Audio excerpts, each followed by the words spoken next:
ராமர் அரண்மனைக்கு வந்துட்டார். அந்த தசரதர் பார்க்கிறார். தசரதர் ரொம்ப அந்த மாதிரி நிலைமையில இருக்கவே மாட்டார். எந்த ஒரு கஷ்டம் காலம் இருந்தாலும், என்ன ஒரு அசௌக்கியம், சரீர அசௌக்கியம் இருந்தாலும் கூட ராமரை பார்த்தா துள்ளி குதிச்சு எந்திரிச்சு ராமா வான்னு அழைக்கிறாங்க. அப்படிதான் வழக்கமா. இப்ப என்னாச்சு அப்படின்னா, ராமரை பார்த்ததுமே ராமா ராமா ராமா அப்படின்னு கீழே விழுந்துட்டார். அவருக்கு அதுதான் ரொம்ப தாங்கவே முடியலையாம். எப்ப என்னை பார்த்தா சந்தோஷம் அடைவரோ அதே ராமரை இப்ப பார்த்து கீழே விடுறாரு அப்படின்னா நான் தான் காரணமா அப்படின்னு நினைக்கிறேன்.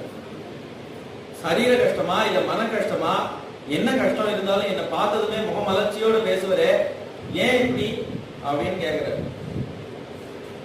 கைகேயை சொல்றா, உன்னாலதான் இப்படி அப்படின்னா. உன்னால ஒரு காரியம் ஆக வேண்டி இருக்கு. அவர் நேர சொல்ல சங்கோச்சப்படுற, நீ பண்றேன்னு சொல்லு, நான் சொல்றேன் அப்படின்னு சொல்லு.